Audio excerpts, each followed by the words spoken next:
Hello friends, good morning. कसे आहात तुम्ही? आय होप तुम्ही सगळे छान असाल. तर स्वागत आहे पुन्हा तुमच्या माझ्या नवीन एका ब्लॉगमध्ये. तर आज खूप दिवसानंतर मी लॉंग व्हिडिओ टाकत आहे. तर आज सकाळी मी 5ला सुटलेली होती. संस्कारचा टिफिन रेडी नाही केलेला होता, त्याच्या बाबांचाच बनवलेला होता, कारण त्याला मला नाश्ता बनवून द्यायचा होता. पण मला बरं नाही वाटत होतं, त्यामुळे मी झोपूनच राहिलेली. संस्कारचे बाबा ड्युटीवर गेल्यानंतर मी पुन्हा झोपली, कारण मला तापासारखं वाटत होतं. तर मी त्याला पण म्हटलं, संस्कार तू आज स्कूलमध्ये नको जाऊ, कारण मी तुझ्या टिफिन रेडी नाही करू शकत. तर तो म्हणाला ना, काही नाही म्हणे मम्मी, आईने स्वयंपाक केलेला आहे, मी तो घेऊन जाईन, पोळी भाजीच घेऊन जाईन, पण मी घरी राहत नाही म्हणे, त्याला करमतच नाही. तर मी सकाळी मग 8 वाजता 8:30ला उठलेली होती तो गेल्यानंतर. तर ब्रश वगैरे केला.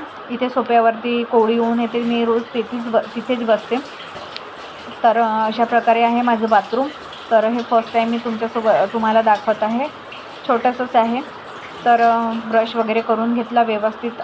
आणि त्यानंतर म्हणतात ना, संस्कार असला तर मला बरं. आज मी डिसाईड केलं होतं की आज संस्कारच्या स्कूलमध्ये शिकवणी तर राहणार नाही, डान्सच आहे. महिला दिवस आणि मराठी गौरव दिनाचा डान्सचाच प्रोग्राम होता त्याच्या स्कूलमध्ये जास्तीत जास्त प्रोग्राम ठेवले जातात. अभ्यासाकडे तेवढं लक्ष नाही दिले जात असं मला वाटते माझ्या वेळी, कारण त्यांचं लक्षच नसते. आणि हे आहे माझं झाड सकाळचं. त्यानंतर मी आली फ्रीजमध्ये बघायला फ्रूट्स. तर रविवारी यांनी आणले होते द्राक्ष आणि डाळिंब.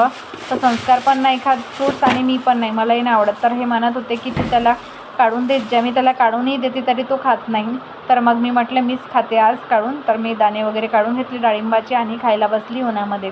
इथे येत होती कोवळी ऊन सकाळची आणि मी इथेच बसून खाते. जेवण पण इथेच बसून करते मी. तर या सर्वजण डाळिंब खायला आणि द्राक्ष खायला. तर मग मी खाऊन घेतले. आणि त्यानंतर बाहेर गेल्यावर पुन्हा बंदरांचा धुमाळा लागलेला आहे. हे काही आम्हाला जगू देत नाही आहेत. 3-4 दिवस झाले रेग्युलर 5 वाजले 6 वाजले सकाळ जशी झाली तसे हे कुदायला लागतात. गच्चीवर तर बापरे एवढा आवाज येतो. टाकीवर गच्चीवर खूप जास्त, कारण आमच्या घराच्या मागे बघू शकता किती झाडं आहेत. तर यामुळे आम्हाला खूप त्रास होतो बंदरांचा. त्यानंतर मी बेडरूममध्ये गेली तर बापरे, बघा हा कपड्यांचा बाजार. आणि हेही संस्कारने कसं करून ठेवलं. सेम यांनी आपल्या पप्पाची सवय फॉलो केलेली आहे, कारण याची बाबांची सवय अशीच आहे. त्यांना एक कपडा काढायचा असेल तर 10 कपडे पाडून ठेवतात. आणि सेम त्यांनी आज तसंच केलं. आणि मला खूप राग येत होता त्याच्या, की तेव्हा हा सगळं करून गेला. मी त्याला म्हटलंही नको जाऊ, तरी तो माझं ऐकलं नाही. आणि याच्याने कसे सगळे कपडे खराब होऊन जातात. मला फरशीवर ठेवलेले कपडे बिलकुल नाही, बेडवर पेन नाही काढले त्यांनी, डायरेक्ट खाली काढून ठेवलेले होते.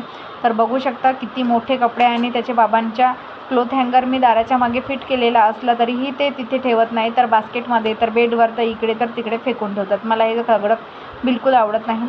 तर आज म्हटलं मी कपडे काढूनच घेते, कारण समरचे आणि विंटरचे कपडे एकत्रच होते. तर मी म्हटलं विंटरचे कपडे बांधून घेते एका याच्यामध्ये आणि कपाटमध्ये ठेवून देते. तर समरचे आणि विंटरचे कपडे मी वेगवेगळे करून घेतलेले होते. आणि संस्कार घरी नसला तर मला करमत नाही.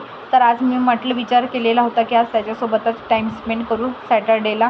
आणि संडे तर माझ्या असाच जाईल, कारण संडेला पण उद्या मला सकाळी उठावंच लागेल, कारण ते संडेला पण घरी राहत नाही संस्कारचे पप्पा, ओव्हरटाईम करतात आता, फर्स्ट ड्युटी आहे. तर उद्या पण मला सकाळी उठावं लागेल आणि माझी कामं राहतील. उद्या कपडे वगैरे वॉश राहतील, त्याच्या स्कूलचे, त्याच्या पप्पांच्या ड्युटींचे वगैरे. तर मी म्हटलं आज कपडे वगैरे लावून घेते. आणि जे धुवायचे कपडे वॉशचे ते बाजूला काढून ठेवलेले आहेत मी. आणि अशा प्रकारे त्याच्याकडे भरपूर कपडे आहे, बास्केटमध्ये ठेवायला जागा नाही एवढे कपडे. माझेही मला नेहमी म्हणते एकच आहे म्हणून तुम्ही एवढे कपडे घेऊन देता आणि त्याला कपड्याची व्हॅल्यू नाही. तर आता मी ठरवलेलं आहे की 2-3 वर्ष त्याला कपडे घेऊन देत नाही, हेच कपडे त्याला घालायला लावते. मला मार्केटमध्ये दिसले तर मला असं वाटते चला बा, आपण नाही घातले तर आपण आपल्या मुलासाठी घेऊया, आपल्याला नाही मिळालं तर, ह्या विचारानं मी घेते. आणि तर माझी मला खूप रागवते. आणि खरंच आता मलाही असं वाटतं की मी खूप जास्त कपडे घेते त्याच्यासाठी, तर आता नाही घेणार. आणि एक गोष्ट आहे की त्याला कपडे खूप लवकर शॉर्ट होतात, म्हणून मी त्याच्यासाठी घेते. तर हे बघा, माझ्या मम्मीची बेस्ट फ्रेंड आलेल्या होत्या घरी आणि ह्या टीव्हीमध्ये खूप सिरियलमध्ये गुंतून गेलेल्या होत्या. तर माझी आई तर बघा खूपच जास्त, तिला खूप शौक आहे सिरियलच्या. तिच्या पाठ इकडच्या तिकडे नाही झाल्या पाहिजे. तर व्हिडिओ कसा वाटला, व्हिडिओला लाईक करा, शेअर करा आणि सबस्क्राईब करा. थँक्यू.